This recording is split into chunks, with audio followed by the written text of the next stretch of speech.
প্রধানমন্ত্রী হওয়ার পর ভারত, চায়না সহ বেশ কয়েকটি দেশ থেকে রাষ্ট্রীয় সফরের আমন্ত্রণ পান তারেক রহমান।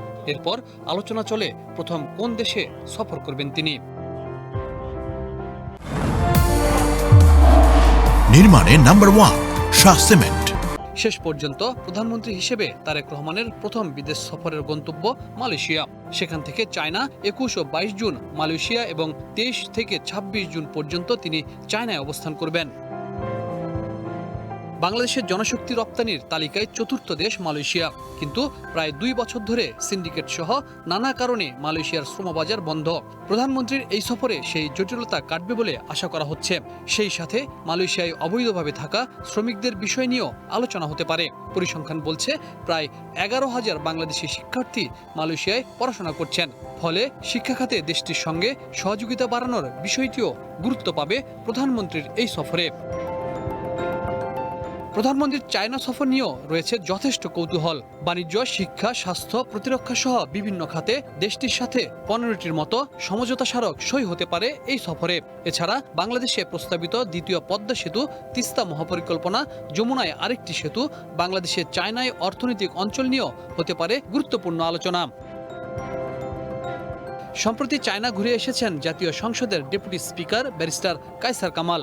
তিনি বলছেন, প্রধানমন্ত্রীর এই সফরে বেশ কিছু গুরুত্বপূর্ণ বিষয় থাকবে। আমরা শুধুমাত্র অর্থনৈতিকভাবেই না, এখানে সড়ক পথেরও যাতায়াতের ব্যবস্থা করা যায়। কুনমিং থেকে মায়ানমার হয়ে চট্টগ্রাম, কক্সবাজারে এসে ঢুকতে পারে একটা রাস্তা। তো যখন সড়ক যোগাযোগ স্থাপন হবে, তখন তো চাইনিজ ফ্রেন্ডদের সাথে আমাদের সম্পর্ক আরও বেশি উন্নয়ন ঘটবে। বাংলাদেশের উন্নয়নের স্বার্থে চাইনিজদের অ্যাসিস্ট্যান্স চাওয়াটা, সেই ক্ষেত্রে দল মতের ঊর্ধ্বে উঠে রাষ্ট্র ব্যবস্থায় আমরা একটা ঐকমত্যে পৌঁছতে পারি। অধ্যাপক ইমতিয়াজ আহমেদ মনে করেন, প্রথম রাষ্ট্রীয় সফরের জন্য প্রধানমন্ত্রীর মালয়েশিয়া ও চায়নাকে বেছে নেওয়া ইতিবাচক। কেননা কূটনৈতিক বিবেচনায় এটি ভারসাম্যপূর্ণ। চীনের তো এক না দুটো একেবারেই আলাদা। হয়তো মালয়েশিয়ায় যাওয়ার পিছনে এটাও থাকতে পারে যে একটু ডাইলিউট করা, যে না প্রথম দেশ তো চীন না, প্রথম দেশ মালয়েশিয়া গেছে ইত্যাদি। কিন্তু সবার চোখ আমার মনে হয় থাকবে চীনের উপরে।